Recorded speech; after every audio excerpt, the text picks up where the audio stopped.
কম বেশি আমরা সবাই রুটি খেতে ভালোবাসি।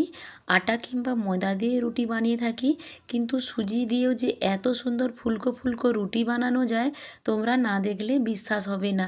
সুজি দিয়ে এই রুটি বানিয়ে ঘন্টার পর ঘন্টা বিনা হটপটে থেকে যাবে, একেবারে নরম তুলতুলে পাতলা হবে আর একেবারে দোখল হয়ে ফুলে যাবে।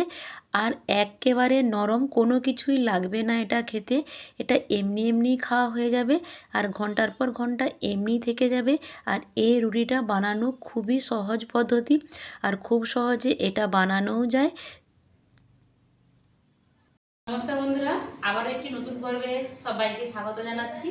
আজকে আমি বানাবো সুজি দিয়ে রুটি, একেবারেই নরম তুলতুলে। তোমরা ইন্ট্রো দেখে এবং থাম্বনেল দেখে কিছুটা বুঝেই গেছো যে আমি আজকে সুজি দিয়ে তোমাদেরকে রুটি বানিয়ে দেখাবো। একদম নরম তুলতুলে হবে, ঘন্টার পর ঘন্টা এমনি বিনা হটপটে থেকে যাবে। তো আমি কিভাবে সুজি দিয়ে রুটি বানাচ্ছি তোমরা পুরো ভিডিওটা স্কিপ না করে দেখো, দেখবে খুব সহজেই সুজি দিয়ে রুটি বানাতে পারবে। তো চলো তাহলে ভিডিওটা এবারে শুরু করা যাক। গ্যাসে একটা আমি তাওয়াই বসিয়ে দিয়েছি, একটু উঁচু টাইপের তাওয়াইগুলো বসিয়েছি।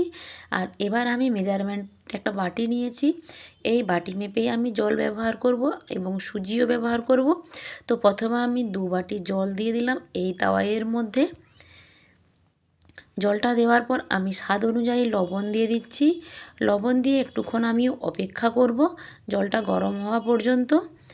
আর যেহেতু আমি সুজির রুটি বানাবো, তো তাই আমি জলটাকে একটু কড়া গরম করব।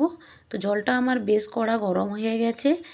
এবার আমি অল্প অল্প করে সুজি দেব, দিয়ে ঘাঁটাঘাঁটি করব। একসঙ্গে সুজিটা দিলে দলা পেকে যাবে, তার জন্য অল্প অল্প করে সুজি দিতে হবে আর ঘাঁটতে হবে। তো অল্প অল্প করে সুজি দিচ্ছি আর ঘাঁটাঘাঁটি করছি। আর এই সময় গ্যাসের ফ্লেমটাকে একেবারে আমি জিরোতে করে দিলাম, করে দিয়ে অল্প অল্প করে সুজি দিয়ে আমি নাড়াচাড়া করব, সুজিটাকে সেদ্ধ করে নেব। একদম জিরো ফ্লেমে না রাখলে জলটা তাড়াতাড়ি শুকিয়ে যাবে আর এদিকে সুজিগুলো মানে ডো তৈরি হবে না, শক্ত রয়ে যাবে, কাঁচা রয়ে যাবে সুজিটা। তো তাই জিরো ফ্লেমে রেখেছি, রেখে দিয়ে আমি নাড়াচাড়া করে সুজিটাকে একবারে সেদ্ধ করে নিয়ে একটা সুন্দর ডো তৈরি করে নেব। যতক্ষণ না একটা শক্ত শক্ত ডো হয়, ততক্ষণ আমি একই রকমভাবে নাড়াচাড়া করবো আর গ্যাসের ফ্লেমটাকে জিরো ফ্লেমেই রাখবো। তো আমার একটা সুন্দর ডো তৈরি হয়ে গেছে। একটা থালায় নামিয়ে নিয়ে একটু মিলিয়ে দিয়েছি, ঠান্ডা হওয়া পর্যন্ত অপেক্ষা করেছিলাম। হালকা হালকা গরম আছে, সেই অবস্থায় আমি অল্প পরিমাণে ময়দা দিয়ে হাত দিয়ে একটা মানে ডলে নিচ্ছি। তোমরা চাইলে আটাও দিতে পারো, আমি এখানে ময়দা ব্যবহার করেছি। এটাকে ভালো করে আমি হাত দিয়ে ডলে একটা সুন্দর মণ্ড তৈরি করেছি। দেখো কত সুন্দর একটা ডো তৈরি হয়েছে, একদম যেরকম আমরা রুটি বানাই সেরকম ডো তৈরি হয়েছে। এবার এটাকে আমরা লেচি করে নেব।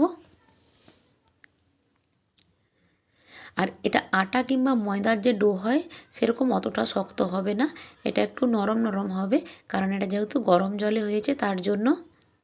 তো তোমরা তোমাদের পরিমাণ অনুযায়ী সব কিছু নেবে। এটা খেয়াল রাখতে হবে যেই বাটি মেপে জল নেবে সেই বাটির অর্ধেক সুজি দিতে হবে। 1 বাটি জল দিলে হাফ বাটি সুজি হলেই হয়ে যাবে। তো এরকম গোল গোল করে নেব সবগুলোই, করে নিয়ে এবার আমি রুটি বানাতে চলে যাব। তো গ্যাসে তাওয়াটাকে আমি ফ্রেশ করে আবারও বসিয়ে দিয়েছি, বসিয়ে দিয়ে তাওয়াটার দিকে গরম হতে থাক।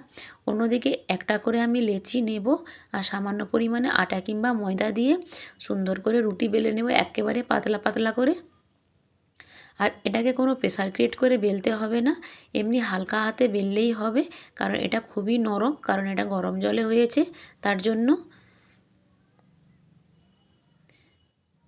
তো দেখো কত সুন্দর করে আমার বেলা হয়ে গেছে। এবার এটাকে আমি তাওয়ায় দিয়ে দিলাম, দিয়ে আমি আবারও একটা বেলে নিচ্ছি একই রকমভাবে। ওটা ততক্ষণকে হতে হতে এটা এদিকে আমার বেলা হয়ে যাবে। তো আমরা বাড়িতে এইভাবেই রুটি বানাই, একটা তাওয়াইতে দিয়ে আরেকটা বেলে নিই। তো আমার এক পাশটা গরম হয়ে গেছে, শুকনো শুকনো হয়ে গেছে, তো অন্য পাশটাকে আমি পাল্টে দিলাম। এইভাবে আমি 1-2 বার উল্টে পাল্টে দেব। দেখো হালকা লালচে হতে লেগে গেছে ওপরে। এবার আমি খুন্তির ডগা দিয়ে হালকা করে একটু চেপে দিচ্ছি, যাতে রুটিটা খুব সুন্দরভাবে ফুলে ওঠে। আর এই রুটিটা বানানোর কোনো ঝামেলাই নেই, খুব সহজেই বানানো হয়ে যাচ্ছে। দেখে তোমরা বুঝতে পারছো, দেখো একদম গোল হয়ে রুটিটা ফুলে যাচ্ছে।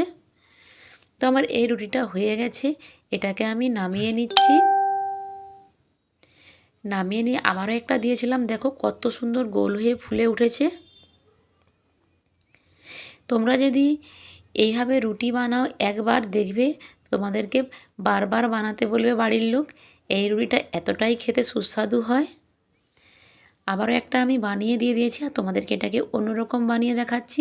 তোমরা যদি খুন্তির ডগা দিয়ে না পারো, এরকম একটা পুরানো কাপড় দিয়ে, পরিষ্কার কাপড় দিয়ে এইভাবে চেপে চেপে গোল করে ঘুরিয়ে দিলে রুটিটা একদম গোল হয়ে ফুলে যাবে।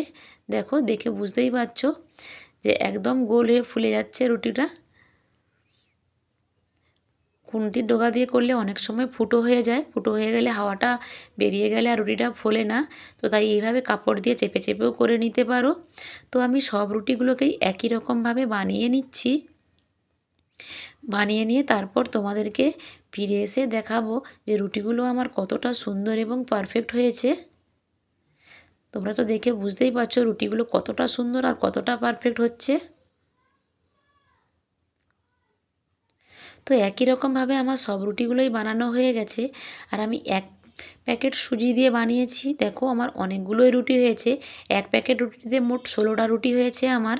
আর কতটা নরম হয়েছে, কতটা তুলতুলে হয়েছে, আর একেবারে পাতলা হয়েছে। হাত একদম দেখা যাচ্ছে এতটা পাতলা হয়েছে। আর এই রুটিটা বানানো কতটা ইজি তোমাদেরকে তো সেটা দেখালাম। আর এই রুটিটা তোমাদেরকে কেটে দেখাচ্ছি। দেখো কতটা নরম আর একেবারে দুফোর হয়ে ফুলে গেছিলো বলে দেখো ভেতরটাও কতটা সুন্দর হয়েছে। আর এই রুটিটা খেতে কোনো কিছুই লাগে না, কোনো রকম সবজির দরকার নেই। এই রুটিটা এমনি এমনিই খাওয়া হয়ে যাবে। আর এই রুটিটা ঘন্টার পর ঘন্টা নরম তুলতুলেই থাকবে, কোনো রকম হটপটের প্রয়োজন পড়বে না। বিনা হটপটেই তুমি বাইরে রেখে দিতে পারো, এরকম একই রকম নরম থাকবে, তুলতুলে থাকবে।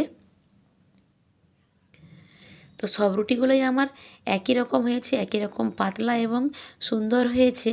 তো বন্ধুরা, আমার এই রুটি বানানোর পদ্ধতিটা তোমাদের কাছে কেমন লেগেছে অবশ্যই কমেন্ট বক্সে জানিও। আর তোমরা অবশ্যই সুজি দিয়ে ট্রাই করো, দেখবে তোমরাও খুব সহজে বানাতে পারবে। আর তোমাদের কেমন হয় অবশ্যই কমেন্ট বক্সে জানিও। সবাই ভালো থেকো, সুস্থ থেকো, দেখা হবে পরবর্তী অন্য কোনো ভিডিওতে। টাটা।